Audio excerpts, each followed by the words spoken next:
Good morning to you. Getting a little wet here. Just started raining. So the other day we had a 2020 Transit come into the shop and it only had like 50,000 miles on it.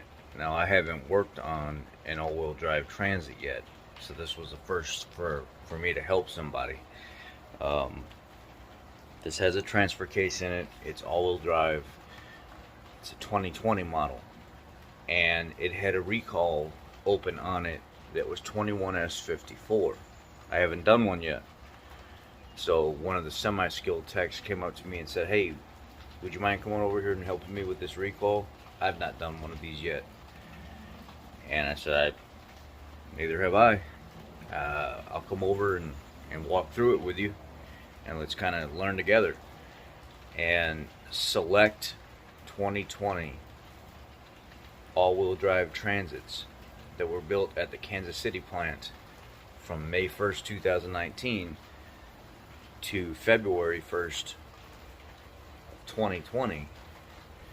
They want you to get under the vehicle and look at the drive shaft where the VCJ, that flex coupling, goes to the transfer case yoke.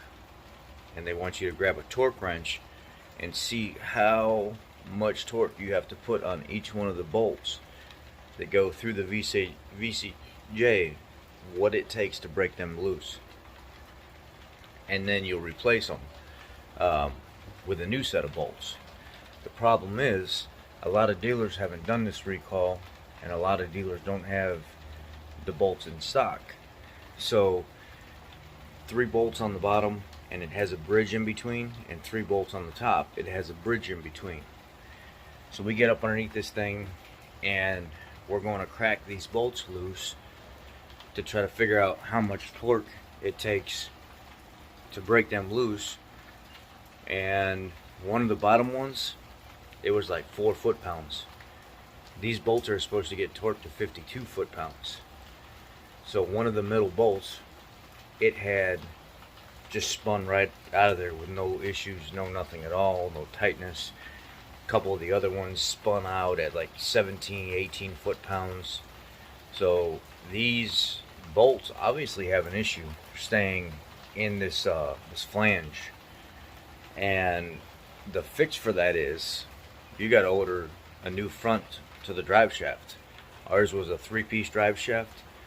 So they want you to mark the drive shaft at the rear where it goes to the differential, make a mark next to it, so make sure you're putting it back in the right spot.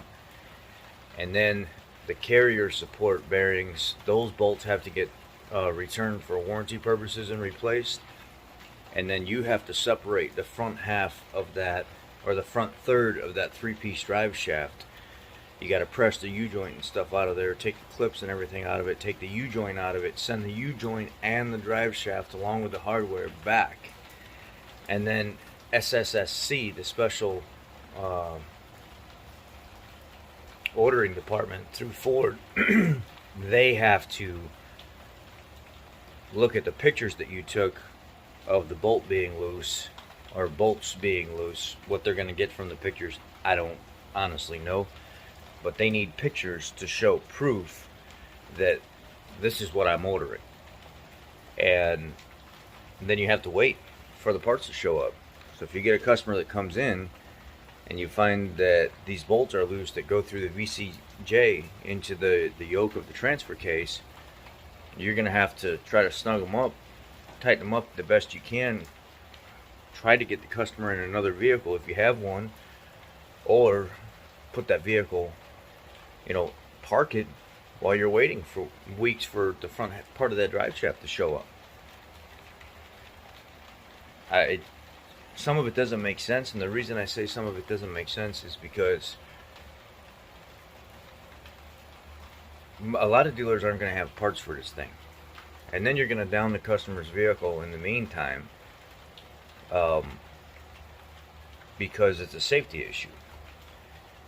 And most companies won't allow them to drive those vehicles because of a safety issue. Now you could snug everything back up, tighten it up the best you can, and then give it back to them and let them know the risk and leave it on them. But again, I don't know. If the bolts are loose, they want the front part of the drive shaft replaced along with the hardware. And it's not just that. You're not just doing the front part of the drive shaft and the carrier support bolts and then the bridge bolts that go over the VCJ. You're actually going to have to pull out the flange or the yoke nut for the transfer case. The yoke has to come out. The spacer has to come, or the, what do they call it? It's like, it's not an oil slinger. It's like a spacer or something like that. It has to come out. The dust boot has to come out. The inner seal has to come out. I mean, you're stripping the outside of it down until you get to the innards of where that output shaft comes out of the transfer case. And then you're done.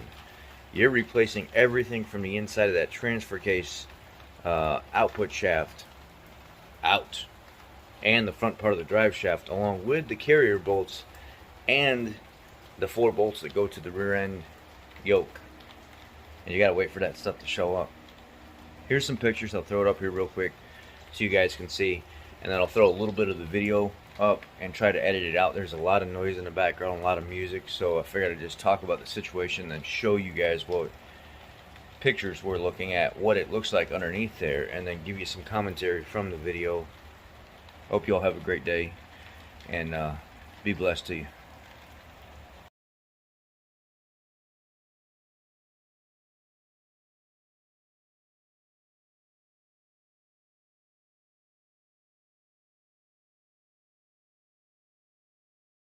So this one, yeah, this one does say, we went back and confirmed again, it's from the front half of the drive shaft. So it's from the carrier forward. And what they want you to do on these is you're replacing the bolts and straps anyway. So if your parts department doesn't have straps and bolts in there, you probably should go ahead and get them coming, from what I'm reading. Now, they want you to use breakaway to see.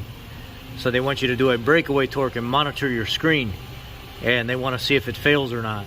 And this one right here started turning at like 5 or 6 foot-pounds. So this one definitely failed. So then you do the front drive shaft, the flange, the seal, the dust cover, nut, everything as far back as you can go before there's nothing but an output shaft, and then you build it back forward. So this guy, he's going to be down his truck for a little bit, unfortunately. Go ahead and pull it like normal. You don't have to go slow. You can go like normal. Let's go. Oh, this one's loose, so it failed. As you can see, this one is spinning. That one's spinning. That one's not even tight. So it's backing out. So as soon as one fails, it says you have to replace them.